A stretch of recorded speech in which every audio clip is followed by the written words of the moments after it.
Welcome back to WKYT. Starting Thursday, UK's Department of Theatre and Dance is presenting the Tony-nominated musical Bright Star. And joining us this morning to talk all about that show, Department Chair Tony Hardin and the director, Stephen Wrentmore. Thank you for coming in. Thank you for having us. Thank you for having us. Tell us about Bright Star. Well, it's this fantastic homegrown story of a musical based on a true story of a child that was discovered underneath a railway bridge. A child had been thrown from a train, landed basically by the side of a river, was adopted by the people who found him, and then grew up and had a life. And this became a song called the Iron Mountain Baby, which is part of the folk bluegrass oeuvre, I guess.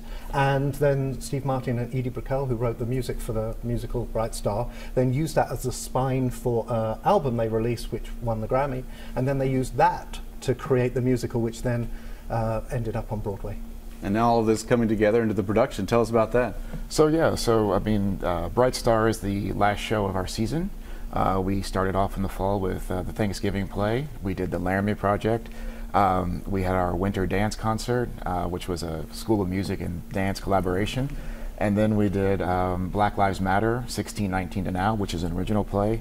And Bright Star is our culminating production of the season. So we've been producing in the midst of this pandemic.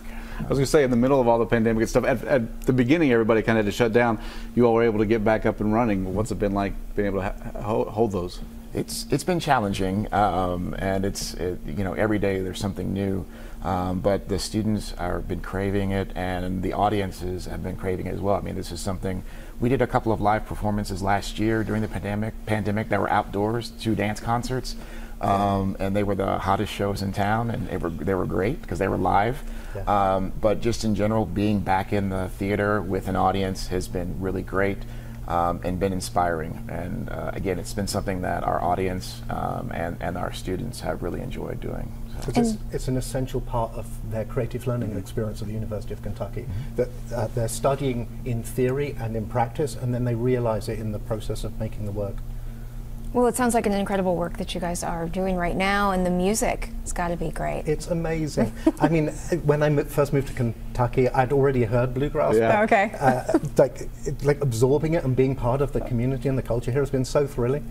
And what's been amazing, every time you talk about this album, everyone knows the music, everyone's got a connection to it. They feel it's theirs. So even though the story is set on the other side of the Blue Ridge Mountains, it's still that idea of the Appalachian truth, the Appalachian simplicity, and the idea of the musicality being a thing that brings communities together. All right, we've got the information there on screen when people want information. Thank you.